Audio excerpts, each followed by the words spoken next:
So even though we face the difficulties of today and tomorrow, I still have a dream.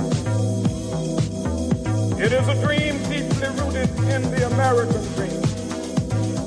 I have a dream that one day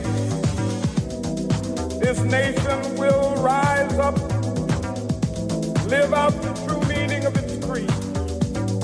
We hold these truths to be self-evident that all men are created equal.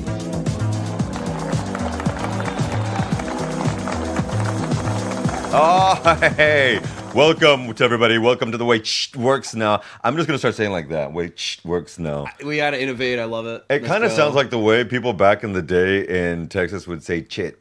You know what I'm saying? They chit. Right. They chit, but that's a different Mexican way to say it. But welcome to The Way Shit Works Now with your boys, Lucas and Bobby from the Bronx, Rob South America, and we have a special guest today, don't we, Lucas? Yes, we do. We certainly do. This is Mr. Benjamin Gorman of Not a Pipe Publishing, and on top of that, we have a stack of books. In fact, part of you can see, some of them can see them. We're going to talk about this as well throughout the show today, and I just want to welcome everybody to. Good job.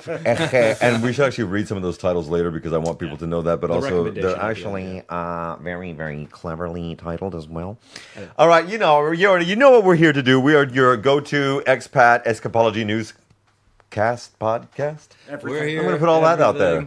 Everything, and with the grand return of Ben Gorman, we can't be more excited. Thank you so much for being here. And collectively, we are joining the forces of building independent media because we're the ones that can really get a lot more truth out there. And so little by little, we want you to join us. Remember, you can follow us at The Way Shit Works Now on Blue Sky, The Way Ish Works Now on YouTube, The Way Shit Works Now on Instagram. Now, we do say ish for YouTube because, you know, what would Jesus do? And censors and things like that. Algorithms and such, yeah.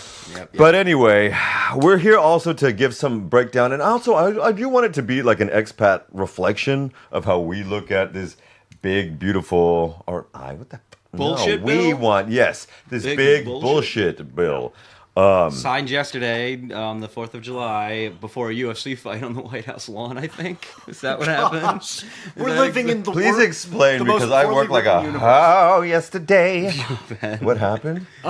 So there was a UFC fight. He was or at signing, least he promised it. Yeah, he promised a UFC fight on the White House lawn. And at the same time, he was signing the worst piece of federal legislation in about 60 years, give or take. So that's why he was outside? Yeah, so it was an entire, Trump all flash, no substance kind of situation, except the actual headline and why we're here today is because of the BBB, the big bullshit bill, which is officially the death of fiscal conservatism, officially the death of Republicans as the party of the working class. So can we look at this as a good thing? Sorry for interrupting. If this is the end of fiscal conservatism, at least it's the beginning of the reality of showing themselves. I mean, it's going to be a lot of pain to get there. Yeah, a lot of death on the way. A lot of people will die. People who starting need food. tomorrow or today, if you're on dialysis and from yesterday to today, you have to pay out thousands and thousands per. You can't do that. And your local hospital closes, and the EMTs will no longer come to your house, and so you have to go an extra hour into the local hospital. An extra hour will kill people. People will start dying very quickly from this. To say nothing of the food assistance. Yeah. That the Republicans, if your spine isn't broken in half, you can't get a dime of money for food. Fiscal conservatism. Meanwhile, they're going to blow a $3 trillion? Was it 3.2? Well, and we're going to talk about that too. Budget? It is that. Well, they're actually saying that this is going to be between 3.3 and 3.4. In the end, it'll be 3.2 plus interest, plus everything we're always going to be adding, because typically, statistically, since the mid-noughties, or aughties rather, we've added $1 trillion every year, a minimum. Well, listen, if you do dynamic grifter scoring and do what the Republicans... I don't want you speaking of the grifter of the president. He's not a grifter. Well, remember, George Bush used to say voodoo economics for their nonsense trickle-down plans. Now they call it dynamic scoring. So he actually went from trickle-down to voodoo. That's right. Yeah, that was... So, they knew it was they knew it was bullshit the whole... Sorry, I can say bullshit. I'm sorry, I was saying to myself. They knew it was bullshit the whole time. What is our podcast called? Yeah, they knew it was bullshit the whole time. They know it's bullshit now. I've been alive for 40 years. I know I've been saying I'm 39, but I've been alive for 40 years. And in my life, this is the fourth Republican budget-busting tax cut in 4 decades. What were the first two? Hold on, so I go backwards. Trump 1, Trump 2, Trump 1, George W. Bush, and then Reagan. Yeah. So in reverse Reagan order. 1 or 2? Wasn't it 2? It was I was 6. Yeah. Yeah. I was a little man, so, too. you know what I'm saying? This big piece of signature legislation. And what is the challenge is when they create these bills, they say, okay, this will last for 10 years because you can't create one that isn't infinite, you know. Right. But it is very challenging for politicians of any stripe to let them sunset because they're going to be accused of raising taxes. Of course. And so you create some huge tax cut for billionaires, and then you run against your opponent and say, this person wants to raise taxes. No, they don't. They want to actually allow a huge giveaway to billionaires to sunset. But that's a tough call. So... You know, this could go on a lot more than 10 years. So much. Right. They love it. They love the economy. But can I ask you guys, how do you think this affects? I mean, obviously, like that's why I say the escapology thing and expat, we really do focus on that. But it's for everybody, immigrants and all kinds. But when you leave your country, how does something like that, when you're outside of the country, whether it's this crap of the BBB or anyone, how do you think that affects us as expats? Because apart from people making fun of us, which is... Yeah, right. Part and parcel with the chorus now. But apart from that, how do you think it affects us? I think it's a really interesting question because I think it's in different ways. When the U.S. economy, you know, gets a cold, the whole world gets the flu. Like this is going to be bad globally. So I think that is certainly something people rightly will look at, you know, wherever you live around the world. If you're an expat and say, hey, your country is damaging our economy also. That's just going to be a fact around the world. Spain is doing much better than even the rest of Europe because it is less involved in the American economy. However, Trump has just said that because of Sanchez's standing, which incidentally, that is another thing where we won't talk about today, but it's going down in the socialist government shit. But anyway, that he's going to Uber tax. Right. The country of Spain because they don't want to comport to this 5% or 3.5%. The NATO, his version of a NATO thing. Which also, by the way, he is illegally exploiting an emergency powers loophole for tariffs. That's not a fucking emergency. Yeah. I don't understand why he gets to do that. And yeah, I'm sorry. Last time Ben was here, I dropped way too many F-bombs for him to be comfortable. No, but I mean, one of the challenges I think for Americans to understand is when something is illegal but it is not enforced. The fact that it is illegal has no reality, right? And so if the courts aren't going to hold anybody accountable, he can say, I'm going to do the following to my political enemies. And if the Supreme Court goes, okay, then yes, it's technically illegal, but they have decided he's the king. And so he can say the new law is make me a sandwich, and it's now make me a sandwich. And obviously, I do want to state just for a fact, they have not determined in the Supreme Court or Congress that he is a king. But the way that they're treating him, the way that they're treating him, well, officially not, but the way that they're treating him is giving credence to that. And it's also, I do want to make a sidestep notion of the fact that yesterday they also... or by Friday to yesterday, they gave him the permission to start moving people, specifically Latino immigrants, to Djibouti and South Sudan.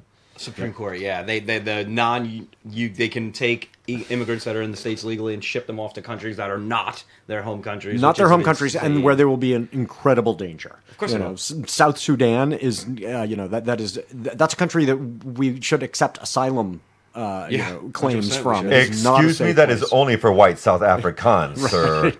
Yeah, in this regime. Yeah. It's just a disgrace. Everything wrong and evil you could ever possibly imagine, the Republican Party giddily enforces and celebrates. Yeah. Every shitty, terrible part of the government, they're in love with it. So they're we hate red tape. Bureaucratic red tape is always going to be horrible. Unless we could use it to trick people out of not getting their food benefits. Right. Then we love lots of bureaucratic red tape. So unless we can cut your voting rights. Red tape is for the poor. Red tape is for the poor. Red tape is for people that will vote against them. Yeah. So they love red tape. And also, can we explain what red tape is? Because a lot of people won't even know what you mean by red tape. Complying with federal, filling out your federal paperwork. It's really just as simple as that. Yeah, it's a very difficult process for people that aren't, attuned to being able to fill out 50 pages worth of information. Or are working two jobs. Working two jobs don't have the time. Kids. And so this is a mechanism to prevent benefits from going to the people that they are legally entitled to. In states when they had the work requirements, most people that were kicked off Medicaid, for example, were working.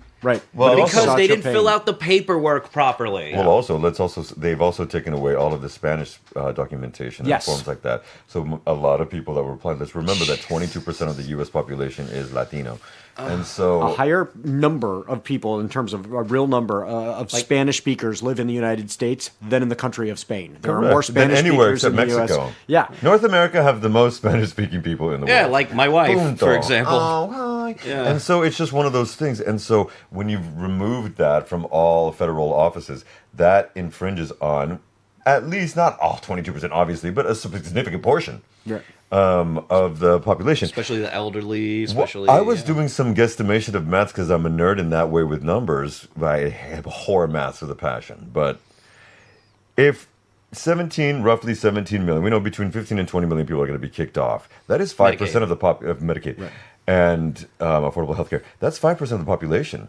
If we're 340 million, give or take, 335, half, 10% of that would be 34, and half of that is 17. So 5% of the population is without any health care. And so going back to what we were stating Time before, bomb. Yeah.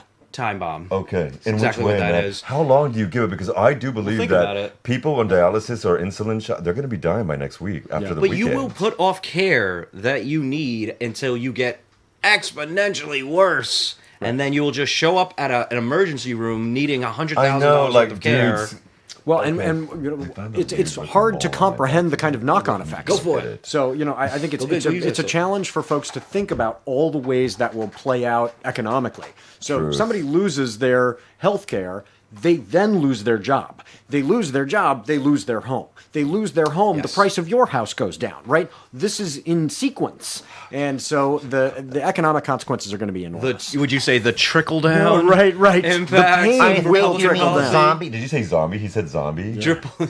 It really. Well, so I want to keep us on BBB because there's a lot of evil. I would like to talk about the money blocks in this bill. Yeah, Oh my because God. it is so horrible. What they're referencing, and I did a bunch of because I was happy, drunk, full, and high. He had a shout out. We had a to Thomas Lady Paine. M. It was a great party. 4th of July get together. It was a get together. It was not a major yesterday. celebration. It was mostly Spanish speakers, and so I did not feel like we were really celebrating the 4th. I didn't really want to. We were celebrating it in the way that it was intended, which was rebellion, resistance, and independence. And Amen. burgers, To a the barbecue, following. Burgers and the, beers the were best included. things. Yeah. The chicken Yes. was off the chain, and thank you to Lady Miriam as usual. Well, let's thank John, a friend of the show, John and Hilda, two of my hell closest yeah. friends Yeah. ever. And then town. We were here. I was doing my unofficial tour guide thing. I'm basically one of the best tour guides in Barcelona in the past 3 years. I've brought around so many people all over.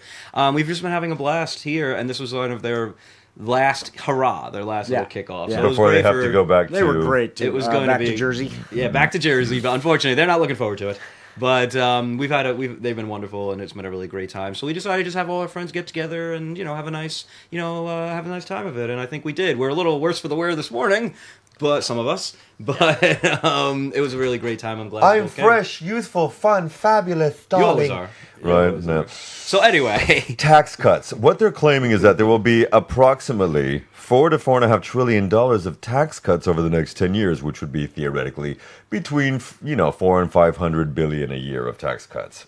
But for whom? Because this is a permanent extension, to the 2017 Trump tax cuts, okay, which were roughly about 2.2 trillion. I would also like to make mention when the final numbers came in, as Biden came in, by 2022, I believe it was reported and known that the Trump administration in 4 years had collected $8.3 trillion of deficit, which was 26% of the entire deficit that the U.S. has run since its invention, since July 4th, 1776, if that's what you want to call it. the fiscal conservatives. Exactly. Right. Well, and part of their rationale is always, if these incredibly wealthy people suddenly have this huge windfall, what are they going to do with it? They're going to, start new companies. They're going to create jobs. We were at nearly full employment. There are no jobs to create, after Biden. And we've seen this time and time again. What is going to happen is the incredibly wealthy literally don't have anything to do with their money at this point. You can't invest in building a new company. You can't, because you don't have customers who can afford to buy new products because you're busy robbing from the working class. And 100%. Those are the folks who, you build an economy bottom up. You need people who can buy the stuff. So you could design a new computer that costs $10,000 and you've got this new whiz-bang invention. Who can buy a $10,000 computer when they're busy losing their home because they can't get dialysis? Right. Bingo. So the whole thing doesn't end up working. And what ends up happening is these very wealthy folks just pump it into, Wall Street, into speculation, which makes the whole economy a lot more fragile. And it means these companies are overvalued. Absolutely. And they ship it off, and they ship it offshore. Yeah. They ship a lot of that money offshore. They have their shell corporations. Apple, for a while, was literally sitting on cash offshore. They couldn't even invest it in the markets. They just had all the iPhone money sitting in cash somewhere. Can I tell you what makes me sick about that as a former Republican? Because I used to believe this shit. I used to accept it as reality. Is when they go, oh, well, if a business has to pay its taxes, they're not going to actually innovate. Like, what do you mean? It's part of your bill. Like, if they have to pay their rent, they're not going to innovate. Just logically, it's stupidity to it's ridiculous. It's ridiculous. Where did you get your workforce? Where did you get your water? Where did you get your freaking infrastructure to actually make your job work? You got it for the taxes that were paid and created it. Yep. So, as a Republican,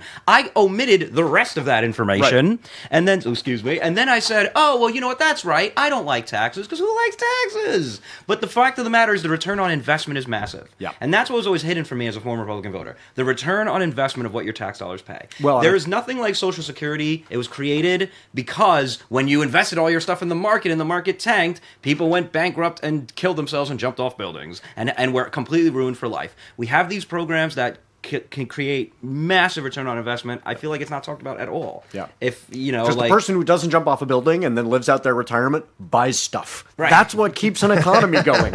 You need people to be alive and purchasing goods. Put. Right? And because they need this They shit. need stuff, and that's what fuels the economy. The way people works, buying man. stuff. Yeah. And my one other point, again, as a former Republican, watching these fiscal terrorists hold the entire global economy hostage to debt ceiling raises of the debt ceiling, aka constitutionally mandated to not default on its debt. The United States government is constitutionally mandated to not default on its debt, and I've watched Republican economic terrorists use that to concede draconian cuts in these programs that people need. It's always against the poor. It's always against the poor. It's always against the poor. And they would use the catastrophic debt ceiling default as a way to extract those cuts. Extortion. And now they just jacked up the debt ceiling $5 trillion. Yeah.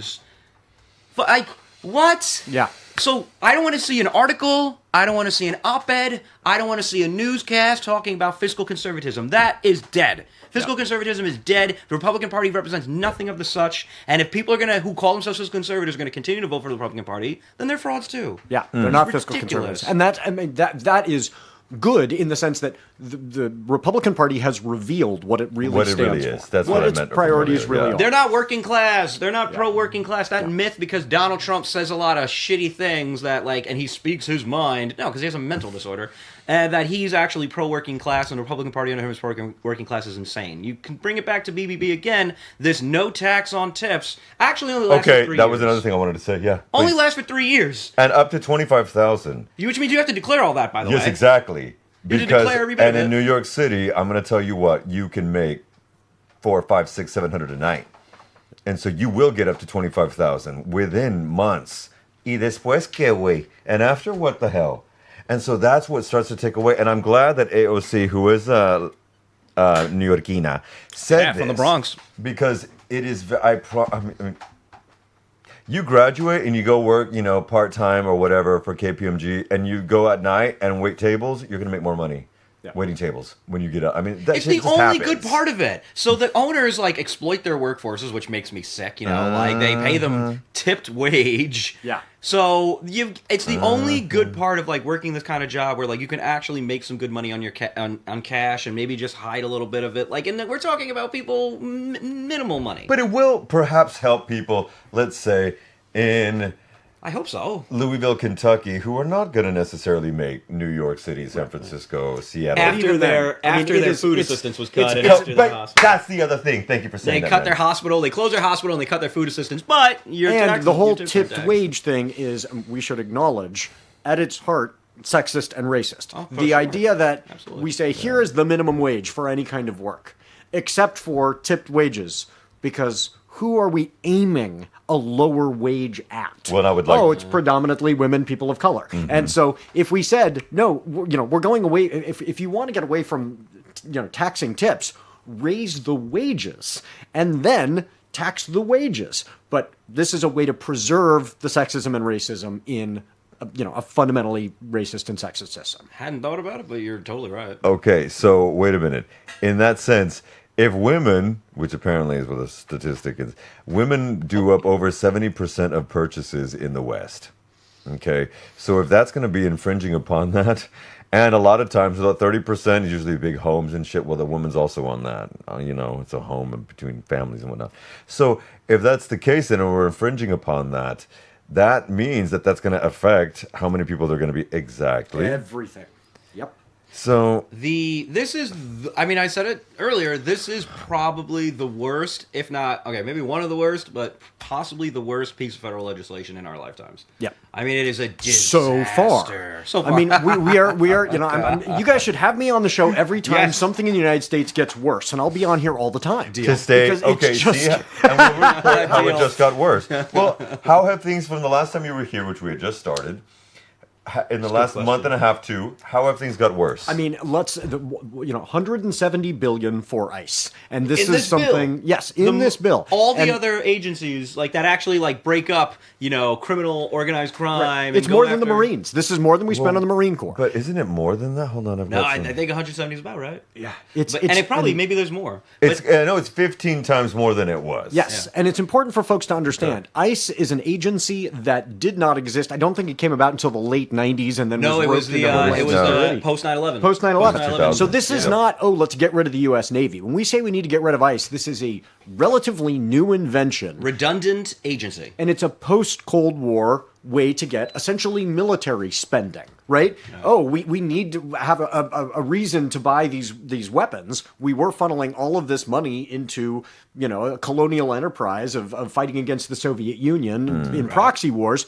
What are we going to do? We're going to turn it against our own people. And so this is a long process of convincing people the biggest threat to you is your neighbor next door, and now we need to build concentration camps. And that takes a while to get people scared of their neighbor next door, who they actually like and say hello to. But it's already happened. And once you get them terrified of the neighbor next door, you can say, let's put them in a camp surrounded by alligators. And that's the wildest thing, is we've gotten to that point where people are cheering that. They're saying, we love this new idea of a prison surrounded by alligators. I think that's a wonderful thing. It's concentration camp. Wait a minute, gentlemen. There's an element of, again, you mentioning that and people cheering that. This is sociopathic. Of course it is. And so we're also dealing, we're dealing with megalomaniacal narcissists who have sociopathic tendencies, but they're also mentally and emotionally disturbed. Yeah. And most of them are, of course, black lesbians. And you know where I'm going with that. And if you don't know, now you ironic. Know. I got you. And this will not survive. I question the ability of this surviving with everything that's happening in the Supreme Court. Just bowing to this piece of ish. Well, they're to November of 26. Yeah, they're still counting. It's insane because the economic devastation is absolutely going to be felt. It's pure evil, but the economic devastation is absolutely going to be felt. But weird things are happening. So when Donald Trump is illegally firing a bunch of federal workers and putting them on leave, they're not technically on the unemployment rolls. And then putting one of the guys from the insurrection who was on trial as it was going, and then he was. Did you hear about this? DOJ. Yeah. The worst possible way to use a Department of Justice ever, which, by the way, I would like apologies to Joseph Biden, who saw Kash Patel coming and said, well, we're not going to let my family be completely devastated and friggin' politically persecuted. So he did that. Listen, could he have done more for other people? Sure, but he was not going to let Kash Patel ruin his entire family's lives. And I think the media that shit on him needs to do it. But we can move on. The fact of the matter is, they're cheering pure evil, and ICE doesn't... they're not breaking up criminal gangs, because we'd hear about it everywhere. Donald Trump, he's the best showman on the planet. He's the best person to gain media attention ever. If ICE were breaking up organized criminal gangs on a daily basis and bringing in horrible, like, murderers and rapists and all that stuff, you'd hear about it every single day. So you know what they are doing? They're going after abuelas. They're going after little girls. They're breaking up, like, Boy Scout troops. They're taking kids who have... Stephen Miller gives them a quota and says, okay, you need to go out and get 3,000 people today. And so you go for the folks who are the most law-abiding because they're the easiest to find. You showing up to their immigration hearings. Come on! You go to their schools. You go to their high school graduation. Churches. You go to churches.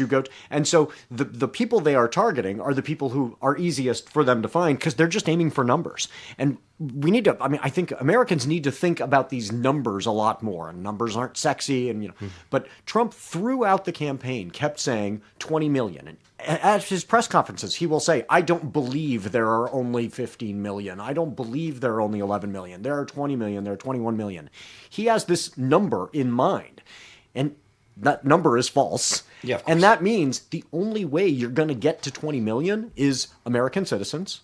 It's going to be, and bear in mind, to be undocumented is not a crime. No, this is a civil misdemeanor. It's a civil offense. That's right. Yep. And so they're going after law-abiding, people who have not broken any law, and then they're going to start going after their, he canceled natural-born children. He canceled TPS. Yeah. What we is had TPS? temporary protective services for people that are like in process from Haiti, from Venezuela, Palestine, from Venezuela, from Haiti. 500,000. So they make people undocumented, right? And then they're able to say, okay, now we need to populate these camps. Now you go which to are alligator incredibly camp. profitable. Exactly, because these are private camps. Yep. I mean, and I don't like. I mean, there was somebody remind me of the name of the last chief of staff with Trump. The older gentleman. In 2017, you mean? Oh, yeah. Tillman. No. No. Tillerson, you were saying. No. Tillerson It was the guy who said he was suckers and losers. I'm forgetting his name. God, who exposed Trump for that. Oh. For that. Well, he exposed Trump, but I would like to also make mention, when he left his position, because he did leave his position before the end of that term, he went down to Florida, and he was part of the people that were owners of private camps where they were turning in all these kids and then throwing the parents back into the Latino America and keeping the kids. He was one of the people that was getting money for each head that was being paid. And I just want people to know, John something, I want to say his name was, and this mother effer, so even though he came out and reported and kind of did a mea culpa at the end, that motherfucker is still invested into the private prison systems. If people don't understand, the United States, the plurality of the United States prisons are private personal systems. So you get paid per head of the inmates that are in there. And so they were doing that with these kids. So this guy left his chief of staff job as the United States president's chief of staff and went and started making bank off of little Latino kids who were getting paid. And I think it was $3,000 a day per head or something like that. Insanity. It's wild. Yeah. So let's not get it twisted, because all of this goes back to why they're wanting to do this, because big money interests are taking over these private camps. I mean, and what's interesting to me is in the reboot, okay, I'm going to nerd the fuck out, but in the reboot of the 2016-17 X-Files, in the first episode, they talked specifically about this happening and how FEMA was going to be permitting this stuff, and FEMA would come in and step out. Now, obviously, things have changed since then, but it was the beginning of the Trump administration, and they started showing the building in the clip of the episode. Rather, they showed the building of these camps, which are out in the middle of nowhere. And so this has already been happening for a while under the Trump administration. They're there. They're going to have to be used. They're going to have to be staffed. There's only so many, as we all agree, there's only so many undocumented immigrants. What is the purpose of them? It's like any wall is built to keep people in. It's not built to keep people out. I really want to make mention, too, especially as the Latino in this mix, that the majority, and I mean 90-something% of the people that they're taking are brown folk. Yeah, You're Latinos. Which is why these are concentration camps. The technical definition is you've chosen people based on a characteristic.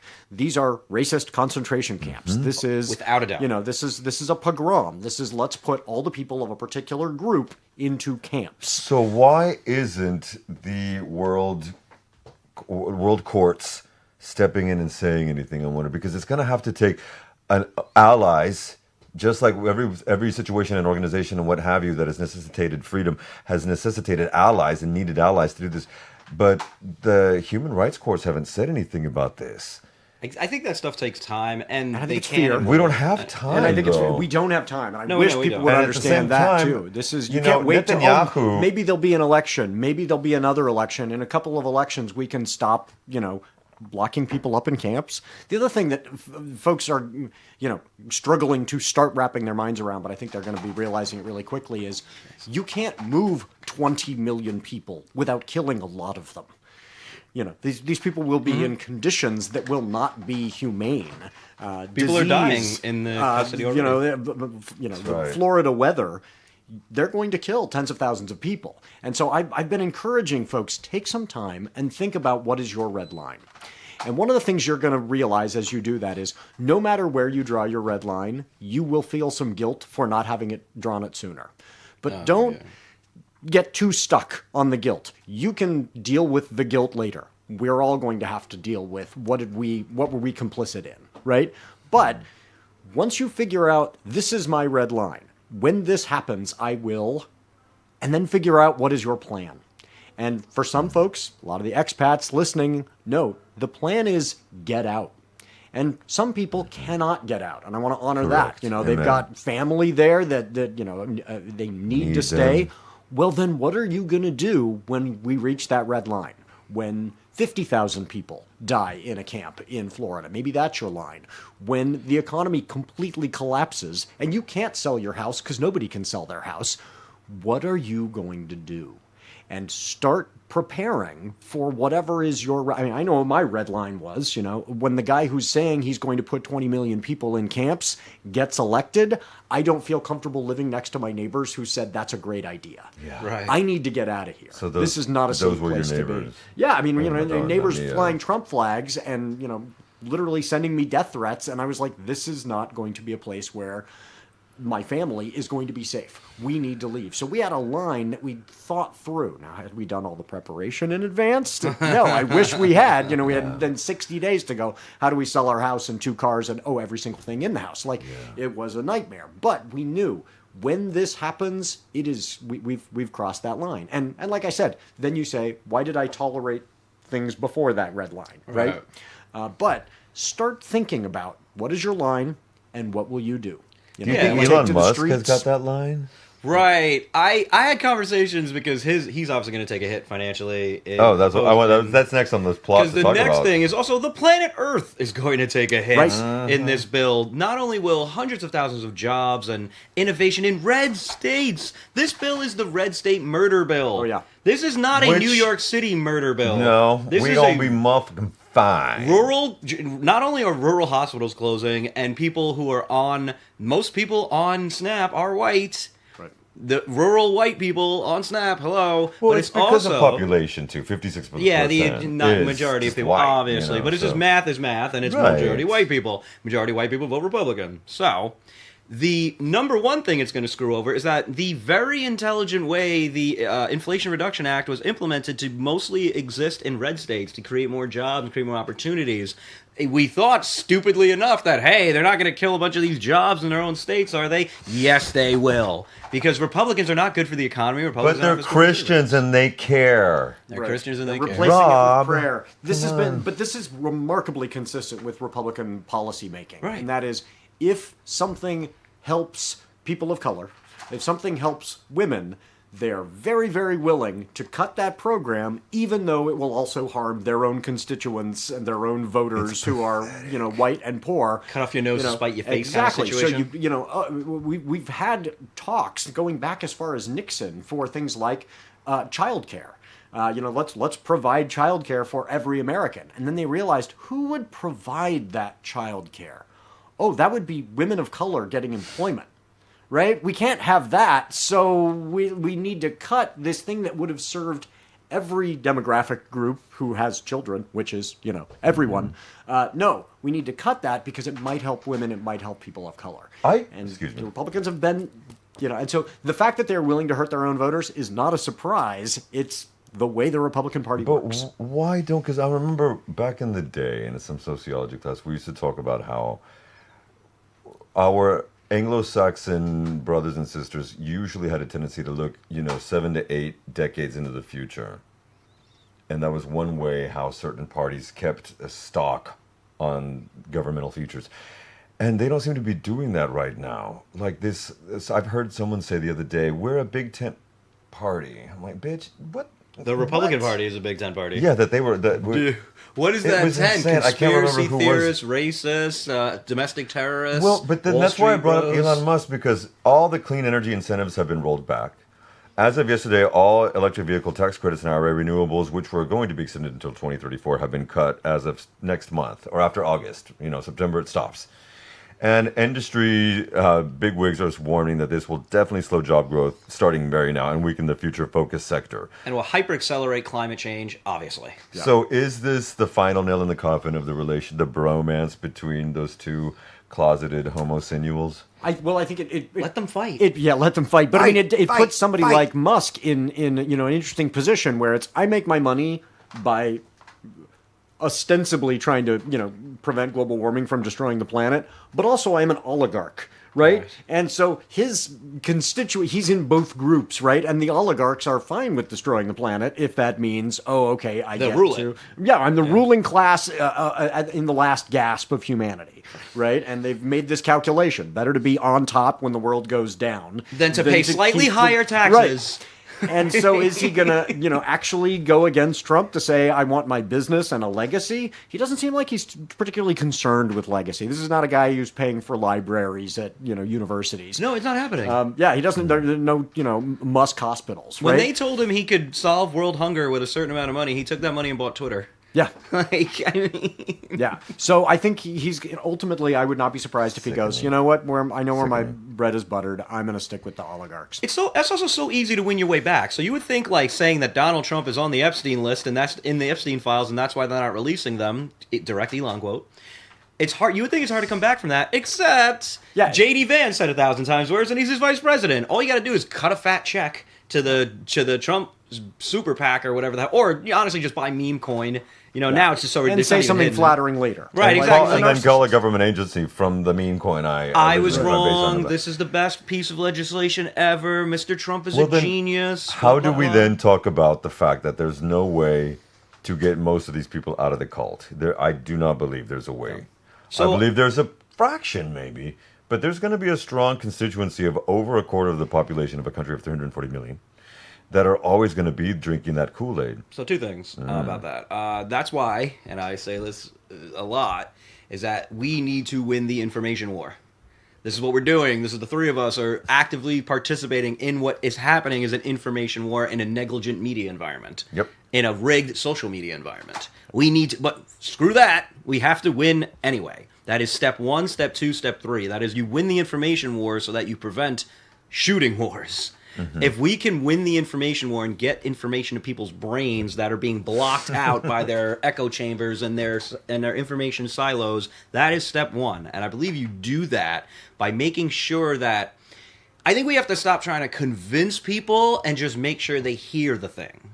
So if you try to get into, I had a conversation with, actually my buddy John, who's a really, open-minded guy in a lot of ways, and he has a lot of different friends from different political perspectives. Yeah. Some of them are annoying as hell, and so he's been like, okay, this is annoying. But he makes a good point. He's like, if you're opening the conversation trying to convince somebody of something, they're going to instinctively kind of be like, bullshit. Yeah. Well, having the conversation, right, or fighting it, so you just plant the seed.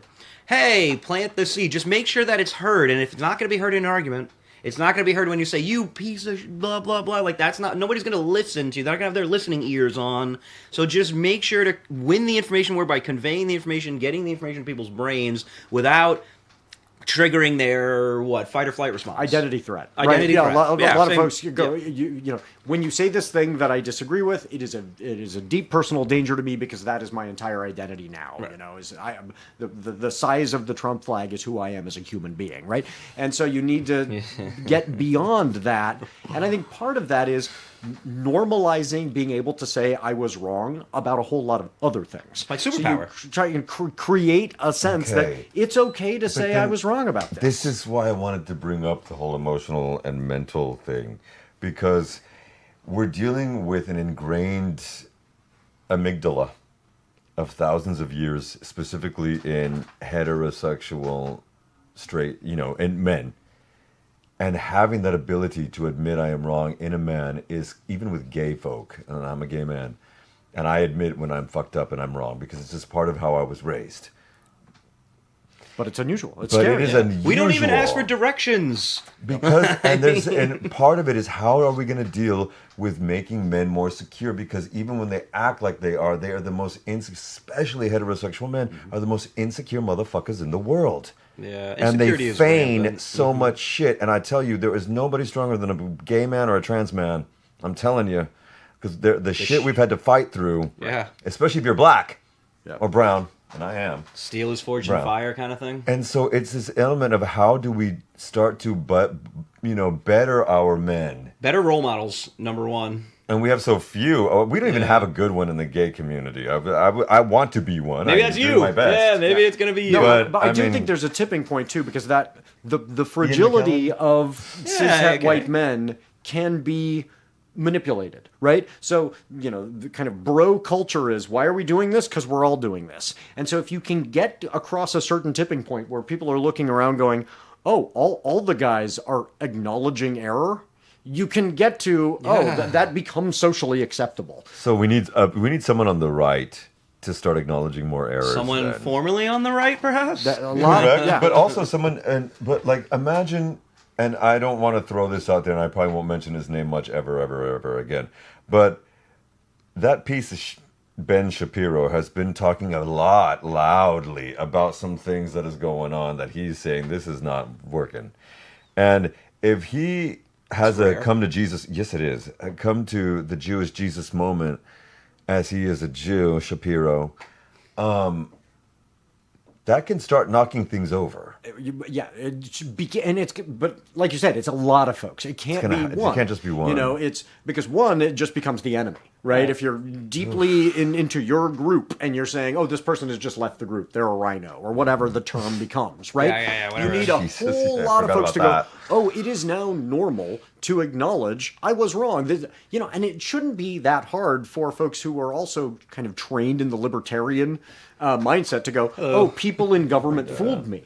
People in government do that. Right. In media, fooled me. Yeah, they've been hearing the media lies to you all the time. Right. They need to go, oh yeah, it wasn't just the media that lied to me, the politicians lied to me. They struggle to even acknowledge Trump as a politician. Yes, a politician lied to you. Shocking. This is what, he's a con man also. Yeah, he's not a true politician. A CEO of a mega corporation has his own billions in mind and not your best interest. And shocking. Those of us who are, this is going to be, I think, in a way, harder. Those of us who are on the left need to be able to say, welcome back to reality. Oh, yeah, and that's going to be really tough. It's easier to go, why didn't you ever understand? I'm going to hate you forever. No, you can come back as long as you acknowledge error. Right. And I said a moratorium. Again, acknowledgement from cisgen. I said right. It's not easy. So we have to do with. I said a moratorium. A moratorium on at least until 2028, 2029. Let's call it January 2029. A moratorium on people who got duped by the cult but are now finally realizing that this is completely destructive and then they're no longer going to support it. We can make fun of them later. We can tease them later. Right now, okay. Now you see, maybe question more things about the politicians you like. And planting seeds. If Fox just turned... Well, a lot of it's on YouTube now. So a lot of the financial incentives for Fox are, they're making a lot of money lying, right? So I don't think it's going to be... My Pillow is... Yeah. No, but they make money off cable subscription. So you are forced to have Fox News in your cable subscription. You don't get to opt out of it. That's where they make all their money. Yeah. Advertising My Pillow commercials on Tucker Carlson, well, he's nobody now. But that's not, the advertising isn't their number one source of income. It's the cable companies forcing you to get Fox. That's why there's a movement to try to the viewers. They get the eyeballs, and so they need to get the viewers to watch them and saying to somebody everything is terrible and your next door neighbor is an existential danger to you and you should be afraid and you're a retiree and you should watch this 8 hours a day and get really really freaked out is turns out a great business model. Whereas saying to people, hey, there are good policy solutions that are complex and they're not particularly sexy, and maybe free buses in New York, and people go, hello, that's not nearly as cool as the neighbors and member of MS-13, right? And so it's the extreme version of if it bleeds, it leads. Yeah. Tell people lies that are scary, and they're going to watch Fox News. I think the financial incentives towards lying are absolutely there. I think now, though, it's flipped, and I believe there are excellent financial and future incentives on the truth. I think the truth now is gold, and I think if you're a miner for truth gold, you're going to be very valued in these next few years of chaos and negligence and terror and corruption and aspiring fascism. I think telling the truth to power is more important now than ever. You're 100% right, and I think that's more something that young men can get behind. Right. You're somebody that's okay, this guy's going to tell you the truth. You may not like it, what I got to say, but I'm going to be committed to telling you the truth. And I'm not going to buckle under bad faith pressures. So I think a problem in our political sphere is that we're in a coalition of people that don't always agree. Between the three of us, we have so much different life experience and so many different perspectives on how to approach things and better off of society, better off for our families, better off for what we work. That coming to consensus can be difficult, but that's necessary for the entire planet, for better economies. Let's talk Republican. For all relationships. All men relationships. Women, hello? Yeah. We're different? Yeah, and so just a bit. Not running and cowering is a good start. Standing up and fighting is a good start. So people like us that are taking up the fight will earn respect, I think, whether disagreed or agree with us. The fact of the matter is we're willing to stand up and fight, and I think it'll inspire. Ideally, hopefully, we're inspiring more people to stand up and fight. Hopefully, or right? buy books from Not a Pipe Publishing. There you help go. The fighters. Yes. Well, can we talk about that? Yeah, let's wrap up on that. Let's talk about it. Yeah. So this one, I think I mentioned this one the last time. Dear America breakup letter. So this was kind of the. When I say that it's hastily written, I hope people don't think that means it's bad. But I wrote it fast. This was, 60 days while also selling my house to try and explain in hopefully an entertaining way, this relationship, America, is not working out. I'm not sure if it's me or if it's you, but this isn't going to work out. Well, this is the most recent thing. This is very cool. So this is What If We Kissed While Sinking a Billionaire's Yacht, which is also the name of one of the stories inside it. Yeah, and this is an anthology. We put this out, this is the Antifa Lit Journal. We thought, okay, this is going to be a one-off anthology. Oh my gosh, so many people submitted, so many people were so excited to put in poetry, short fiction, that we went, this is going to be a regular thing. It's now going to come out again in November. We're going to have the next one. So check out the Antifa Lit Journal and its work. And it's a way of supporting truth tellers. It's supporting people who, through fiction and poetry, are saying, this is a crisis. You need to be paying more attention. Why did you start Not a Pipe? So Not a Pipe started back in 2013, and the idea was, let's have an independent press that puts out science fiction fantasy, which, and anybody out, I will be very open with you. Science fiction and fantasy you don't go into for the money, right? That is not the kind of literature that sells the best. If you want to make a lot of money, write romance and textbooks. Right. Textbooks is where the money is, because, people don't have a choice. They must buy the $60 textbook, right? And we were writing, genre stuff. But a lot of folks in the kind of literary world, those genres have had a lot of voices that have been kind of suppressed. Women were not taken seriously in the science fiction space for a long, long time, and kind of shunted off into fantasy, right? And then a lot of men were not writing as much fantasy unless it was Tolkien-esque ripoff stuff, right? Mm-hmm. And people of color were pushed out of both those spaces often. Could you give me an example of a Tolkien-esque ripoff, please? Yeah, a Tolkien-esque. No. And the reason I won't is I'm going to end up sitting next to one of those authors on the panel. Okay. And I don't want to say that. Well, I wanted to say, but we won't. Yeah. Keep positive at the end. Yes. These are my colleagues. Yeah, I'm not going to badmouth any writer. What about women in the sci-fi? I'm trying to think. Was it the writer of V, a woman? The creator of V? One of the greatest science fiction authors of all time is Octavia Butler. Octavia Butler is a black woman. She passed away in, I think, 2005. Go back, read her work. It is absolutely amazing. That's right. And she would show up to these sci-fi conventions, and they would say, people would say to these science fiction authors, So, if you were writing a time travel story, what time period would you go back to? And Octavia Butler would go, there is no time period I would ever go back to. It is only, white male privilege that makes you think any time would be romanticized. Of course. For me, right? And she ended up writing, it wasn't Parable of the Sower. I'm trying to think of which book of hers is specifically about a black woman from the 70s being sucked back in time to the antebellum South. Well, what happens to her? Yeah, what happens to her? She's enslaved, right? It's not, time travel's not cool for anybody else. But white dudes. Marvelous book, right? Yeah, Mark Twain gets to go, Connecticut Yankee in King Arthur's court. What a great adventure. No, nobody else who's not a white male gets to go back in time and enjoy it, right? And that book, she is...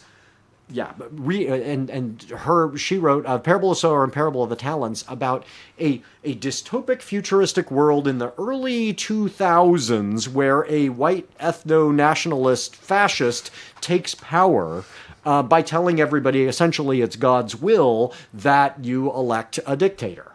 And let me tell you, reading that book is so scary right now. And she, Octavia Butler was a prophet. Like, read your Octavia Butler.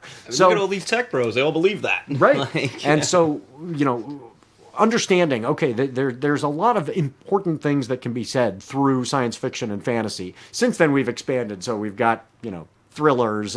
But we really focus on what is the truth being told through this fiction? Or, now that we've been doing more and more poetry, and we've published some fantastic poets, who are these folks who are speaking truth to power through their poetry?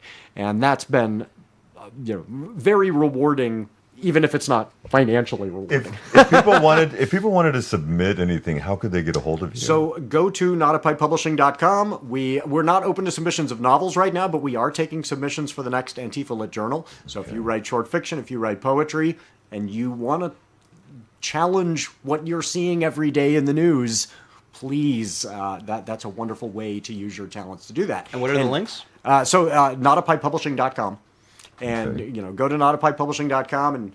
Every social page. Yes, and then please, go to our store, buy stuff by these authors, support their work they're doing. And if you are an author yourself, you are a poet, go to Antifa Lit Journal and submit, and that would be a wonderful way for you to use your gifts to speak out. Because you're right, telling the truth is going to be incredibly important.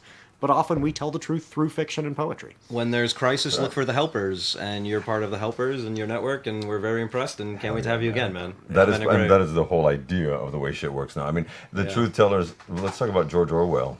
Right. Because now we're living it, and he was trying to tell us 80 years ago. Yep. Yep. So, again, that is Not a Pike Publishing. You can also follow him on Instagram at Not a Pike Publishing and Teacher Gorman. Teacher Gorman. Gorman. And Blue Sky and, That's and right. Instagram and as well Twitter. As I will never call it X. And, so please follow and support those authors. I mean, that's my big focus is how can I support my fellow authors and kind of spread the word about them. Listen, that's incredible, man, and we can't wait to see you rise with you, and just make the attention on the truth tellers where it belongs in this time. That's critical Make for that. truth great again. There we go. That's it. Mitga. We're ending on that. We're gonna Mitga Perfect. you, okay? And I just want to give one really quick thing because you mentioned the 70s, so. If there was any time that I would go back to that I couldn't live through, it would be the 70s. I just would like to have seen what was going on Well, the then. parties must have been. But there is a... There is a rock duo that is American and Brit that I have to recommend to everybody who's going to be listening to this in the future. Okay, so we're recommending books, so I want to recommend a summer thing for music. Have you heard of Young Gun Silver Fox? No. I don't think I have. You need to. Young Gun Silver Fox is going to make you come rainbows. But it is actually, if Taj Mahal, Steely Dan, the Doobie Brothers, and I don't know, somebody else, Joan Armatrading, got together and had an orgy, they would produce Young Gun Silver Fox. And it is the most beautiful throwback to the 70s I've ever heard since the 70s. Is it like funk infused, or does it sound like... There is some funk infused, but it really does sound like adult-oriented rock. It's very Steely Dan. It is incredible. And Sly and the Family Stone. Okay. It's just wonderful. So if you want some chill down the lake, down the river music, Young Gun Silver Fox. And books by Not a Pipe Publishing. Folks, this is Rob and Lukey at The Way Works Now. And thank you, everybody, for joining us for Pod 8. Hasta la próxima. Yeah, hasta Power to luego. the people. We'll see you on the flip side. Hit Bye, the everybody. music. Oh, okay. Everybody knows that the dice are loaded. Everybody rolls with their fingers crossed. Everybody knows the war is over. Everybody knows the good guys lost. Everybody knows that the fight was fixed. The poor stay poor, the rich get rich. That's how it goes. And everybody knows.